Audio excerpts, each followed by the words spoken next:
1절에 보니까 끝으로 그랬습니다. 이것이 바울의 보통 사용하는 관용적인 어구라 그랬습니다. 진짜 끝이다 뭐 이런 의미도 물론 있지만 강조하는 겁니다. 그래서 강조컨대 형제들아 너희는 우리를 위하여 기도하기를. 자, 뭘 강조했습니까? 기도해달라. 기도 부탁을 하고 있는 것입니다. 자, 2장 뭐 계속되는 말씀을 읽어보면 내가 너희를 위해서 기도하고 있다. 그것을 가르쳐줘요. 그러니까 여러분 기억하십시오. 누구를 위해서 기도하고 있다라는 것을 꼭 이야기해야 돼요. 특히 주의 종이 당신을 위해서 기도하고 있습니다라는 사실에 기뻐해야 하고 그것을 확인받아야 됩니다. 제가 여러 번 여러분들을 위해서 기도합니다 이렇게 얘기하는 것은 이게 반드시 그런 기도의 관계가 기도의 끈으로 묶여져야 되고 그런 관계가 있어야 한다는 것입니다. 이게 기본이거든요. 그러면서 사도 바울이 지금 데살로니가 교인들에게 기도 부탁을 하는 겁니다. 별로 대단해 보이지 않지요. 근데 한편 조금만 생각해도요, 이게 대단한 거구나 그것을 알 수 있습니다. 왜냐하면 신앙생활하는 어떤 분들은요 절대 기도 부탁 안 합니다. 특히 내가 어디 아프다, 힘들다, 어렵다 그러면 이상하게 기도 부탁을 안 합니다. 근데 그것도 이유는 되는 것 같아요. 왜냐하면 한국 성도들이 말이 많잖아요.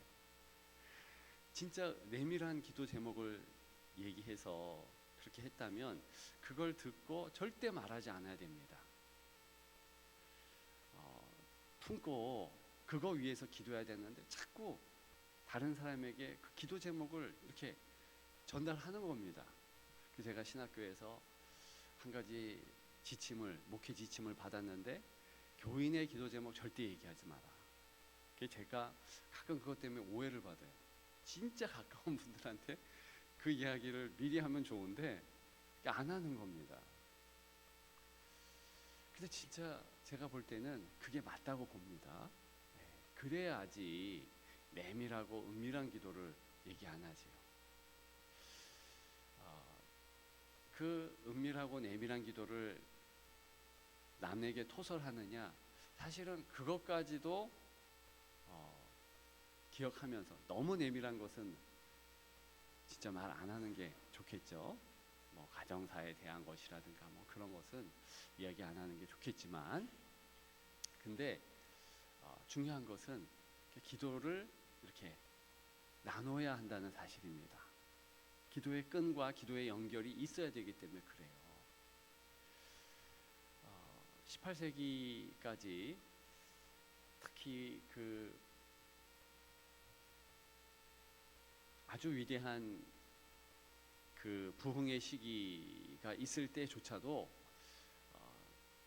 하나님의 사람들이, 하나님의 종들이, 목회자들이 그 기도 부탁 안 했습니다. 왜요? 수준이 있지. 어떻게 목회자 기도를 이제 성도들에게 이야기하냐? 왜 짐지우냐? 이런 생각이 대세였다 하죠. 근데 스펄전 목사님이 그 대세를 깬 거예요. 그래서 이분은 아예 노골적으로 자기가 우울증에 걸린 것도 얘기하고, 그리고 자기가 연약하기 때문에 특히 이렇게 훅 올라가고 훅 떨어지고 이런 게 있기 때문에 기도 부탁을 했습니다. 그리고 그 스펄전 목사님이 기도하는 그 강단 그 밑에 지하가 있거든요. 거기에 보면 200~300명이 들어가는 그런 처소가 있는데 그 지하에 룸이죠. 작은 그런 곳이 있는데 거기를 기도의 방 이렇게 정해놓고요. 부흥회 가면 꼭 얘기하는 게, 나는 너무 감사한 게 우리 교회는 발전소가 있다. 기도 발전소다. 300명의 기도 용사가 항상 부흥회 가든 특히 주일에 그렇게 기도를 강력하게 했다는 것이죠. 그리고 그분들에게는 모든 기도 제목을 다 말하는 거예요. 그러니까 우리 교회도 중보기도 팀이 있잖아요. 그러면 힘들고 어려운 거를 다 이야기를 하십시오. 그게 성도의 사실은 특권이지만 또 한 가지가 의무예요. 지금 사도 바울이 그 내용을 하고 있다는 것입니다. 나를 위해서 기도하라. 생각해 보세요. 딱 3주 가르친 데살로니가 교인들입니다. 대다수가 새가족이에요. 새가족. 수준이 있지. 사도 바울은 이미 많은 은혜를 받았고요. 그렇게 한 분이잖아요. 그 기도 부탁할 필요가 뭐가 있겠습니까? 기도 부탁을 해요. 왜 그랬을까요? 예수님이 기도 부탁했기 때문에 그렇습니다. 예수님이요 겟세마네 동산에서 너희가 깨어 기도하라. 근데 깨어 기도하라는 내용이 무엇일까요? 나를 위해서 기도하라는 거예요. 예수님이 십자가를 고치잖아요. 기도하되 내가 이제 십자가 지는데 그거 위해서 너희들 기도해 줘야 되지 않냐? 나를 위해서 기도해 줘야 되지 않냐? 그래서 겟세마네에 기도 부탁을 한 것입니다. 그렇기 때문에 예수님마저도 깨어 기도하라 그러고 사도 바울 그 고귀하고 높은 기도의 수준이 있는 분이 이렇게 얘기하는 것은 우리도 그렇게 반드시 순장이라면 순식구들에게 누구라 할지라도 기도 부탁을 해야 한다는 것입니다. 그런 여러분들 되시기를 주님의 이름으로 축복합니다. 그러면서 왜 기도 부탁을 하는가? 이유가 이제 3절에 나오죠. 물론 2절에도 나옵니다. 믿음은 모든 사람의 것이 아니니라. 그러니까 믿음이요 다 믿는 게 아니더라고요. 똑같은 체험을 했는데도 어떤 사람은 믿고 어떤 사람은 안 믿어요. 그래서 복음의 진척이 있기 위해서 내가 복음을 증거하는데 그 일을 위해서 꼭 기도해달라. 그래야지 땅끝까지 이르러 복음이 전파되니까. 그러면서 또 한 가지 이유가 있지요. 주는 미쁘사 그랬습니다. 주는 미쁘사. 미쁘다는 얘기는 무엇입니까? 믿음직하시다, 신실하시다 그런 뜻입니다. 신실하신 주님께서 우리 기도를 기념비로 보석 기도로 취한다는 거예요. 보석으로 받아주신다. 이런 나눔을 주일날 하지 않았습니까? 현장에 힘들고 어려운 그때 주여 도와주옵소서 하면 주님이 응답하시고 그걸 받아주신다는 거예요. 이유는 주님은 미쁘시기 때문에 약속하신 것 반드시 이루시기 때문에 제가 새벽에 그냥 이렇게 걸어오지 않고 이렇게 돌아서 걸어옵니다. 무심천도 돌아서 농길을 따라서 이렇게 오는데 놀라운 것은요, 농길 따라서 새벽 아주 일찍이 그렇게 오는데요, 농부들은요 깨어 있더라고요. 그리고요 지금요 불을 밝혀가지고 막 일을 열심히 해요. 왜? 이제 추수가 가깝잖아요. 벼 하나 바르게 기르고 추수하려면은요 88번의 손길이 필요하다며요. 그래서 쌀미자에 88자가 들어간다며요. 88번. 그러면 도대체 한 2, 3개월 동안에 얼마나 집중해서 그렇게 해야 하는 것입니까? 이게 농부의 신실함이에요. 만약에 매일매일 그때그때 정확하게 뭔가 움직이지 않으면 수확할 수가 없어요. 농부의 신실함이 그대로 열매에 추수에 다 있는 거 아니겠습니까? 하나님의 신실하다는 의미는 무엇입니까? 여러분들의 태어나기 전부터 여러분들을 붙잡으시고 지켜주시고 인도하셨다는 겁니다. 섭리하셨다는 겁니다. 오늘 해가 떴을까요? 안 떴을까요? 아직 해 안 떴죠. 6시 23분이에요. 6시 30분에는 끝내려고 하는데 어쨌든 점점 밤이 길어지기 시작하지만 해는 분명히 뜨는 것을 여러분 알지만 그거 과학자들은요 진짜 해가 뜨는지는 맞닥뜨려 봐야 안 돼요. 해가 뜨는 것조차도요 엄청난 하나님의 일하심이에요. 일단 지구를 돌려야 돼요. 그죠? 태양을 꽉 붙잡고 있어야 돼요. 이게 조금만 틀어져도요 해는 못 뜨는 거예요. 이거 아십니까? 그러니까 하나님께서 신실하게 그렇게 어제나 오늘이나 그 해도 붙잡고, 여러분들 이렇게 새벽기도 드리는 것이 여러분들 힘, 여러분 능력, 여러분 작정, 여러분 마음이겠습니까? 환경을 주님이 주셔야 돼요. 깨어나게 하고 마음도 주시고, 아무리 원해도요 저 병원에 가보십시오. 거기요 새벽기도 드리고 싶은 기독교인들이 많아요. 근데 드릴 수가 없는 거예요.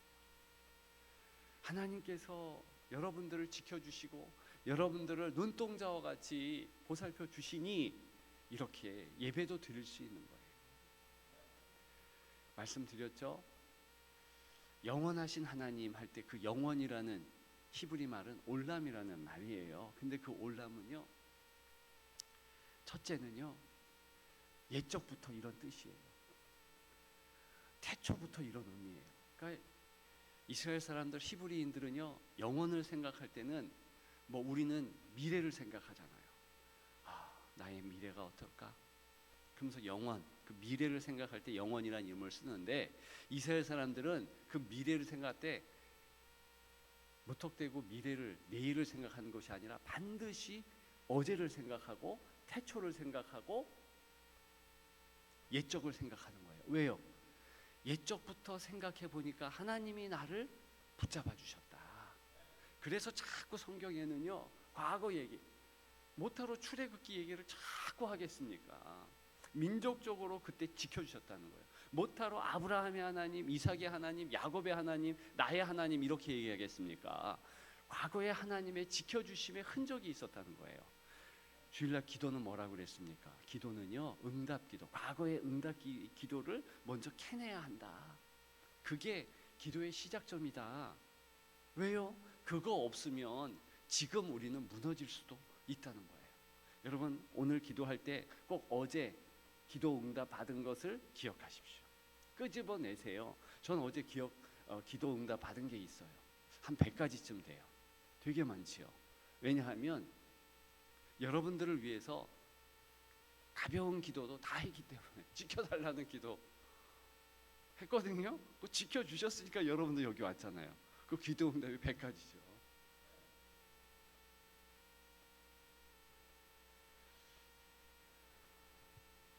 이거 간증 그만해야 되겠다. 갈 길이 멀어요. 자, 그래서 기도를 꼭 확인해야 되는 거예요.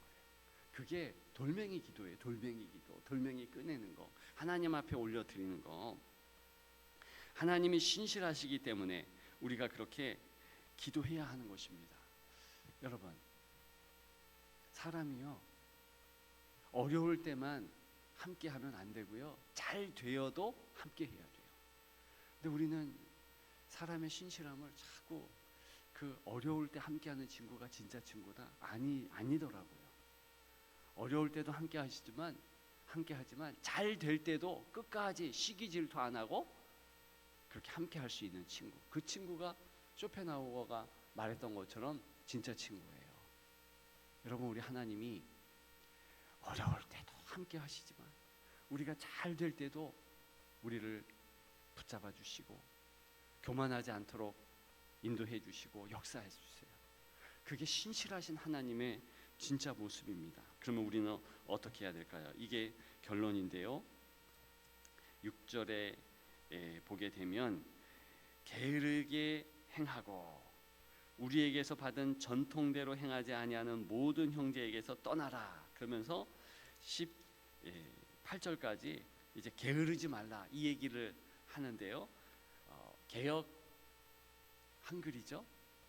이것을요 게으르지 말라, 게으르게 행하는 것을 피하라, 이것을요 규모 있게 행하고 이렇게 표현했어요.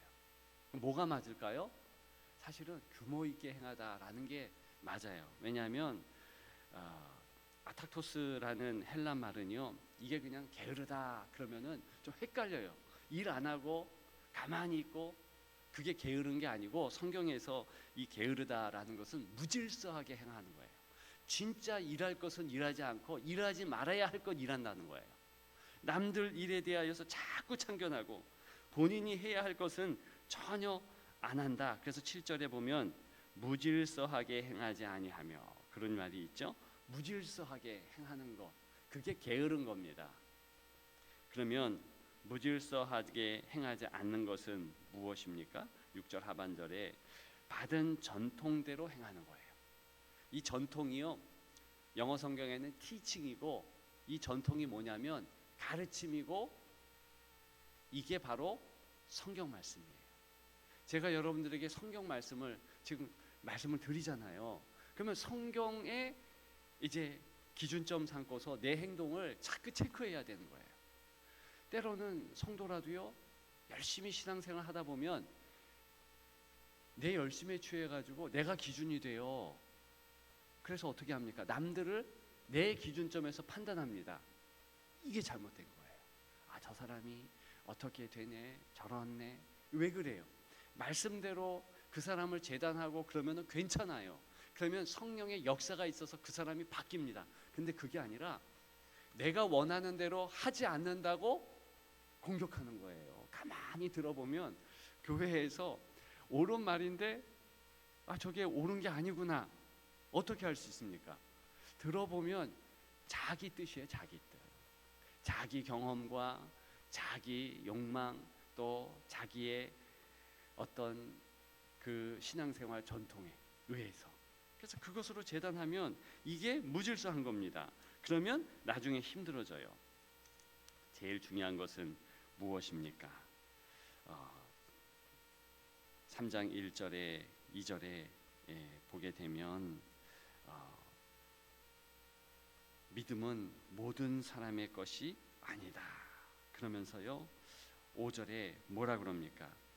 주께서 너희 마음을 인도하여 하나님의 사랑과 그리스도의 인내에 들어가기를 원하노라. 그러니까 사랑과 인내예요. 신앙생활하면서 제일 중요한 것은 내가 지금 사랑으로 하고 있나, 이거 체크하는 겁니다. 말씀과 사랑과 그래서 인내함으로 하는가, 이것을 기억하면서 규모 있는 신앙생활, 감사의 신앙생활 하시는 여러분들이 되어 우리 공동체가 18절에 나오는 대로 그리스도의 은혜가 함께하기를 주님의 이름으로 축복합니다. 기도하겠습니다.